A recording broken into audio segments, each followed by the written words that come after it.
Saudi সাংবাদিক জামাল খাশোগির 2018 সালের নৃশংস হত্যাকাণ্ড নিয়ে পুনরায় বিতর্ক ছড়িয়েছে, কারণ সাবেক মার্কিন প্রেসিডেন্ট ডোনাল্ড ট্রাম্প সাম্প্রতিক এক বৈঠকে দাবি করেছেন সৌদি আরবের যুবরাজ মোহাম্মদ বিন সালমান এই ঘটনার বিষয়ে কিছুই জানতেন না।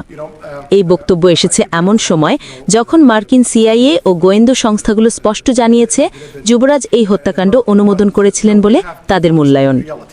ওয়াশিংটনে সৌদি যুবরাজের সঙ্গে যৌথ ব্রিফিংয়ে একজন সাংবাদিক খাশোগি হত্যাকাণ্ডের প্রসঙ্গ তুললে ট্রাম্প বলেন, অনেকেই তাকে পছন্দ করত না, এটি দুঃখজনক ব্যাপার, কিন্তু যুবরাজ এই সম্পর্কে কিছুই জানতেন না।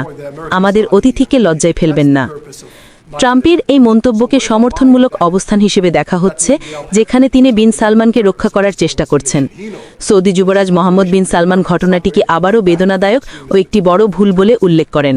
তিনি বলেন, এটি আমাদের জন্য দুঃখজনক একটি ঘটনা।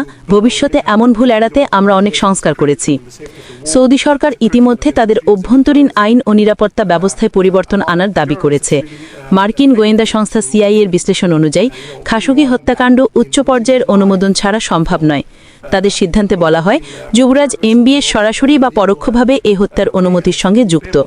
ঘটনাটি ছিল পরিকল্পিত। ট্রাম্প আগে থেকেই এই রিপোর্টের বিরোধিতা করে আসছেন, আর এবারও পূর্বের অবস্থানই পুনর্ব্যক্ত করলেন। দীর্ঘ বিরতির পর বিন সালমানের প্রথম অফিসিয়াল ওয়াশিংটন সফর।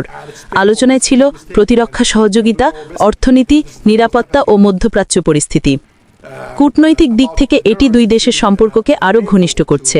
মানবাধিকার সংগঠনগুলো ট্রাম্পের মন্তব্যকে গুরুতর উদ্বেগের বিষয় বলে মন্তব্য করেছে। তাদের দাবি, খাশোগি হত্যার জন্য দায়ী ব্যক্তিদের ন্যায় বিচার না দিলে আন্তর্জাতিক মানবাধিকার প্রশ্নবিদ্ধ হয়। একজন সাংবাদিকের নৃশংস হত্যাকে হালকাভাবে দেখলে পুরো বিশ্বের জন্য খারাপ দৃষ্টান্ত তৈরি হবে।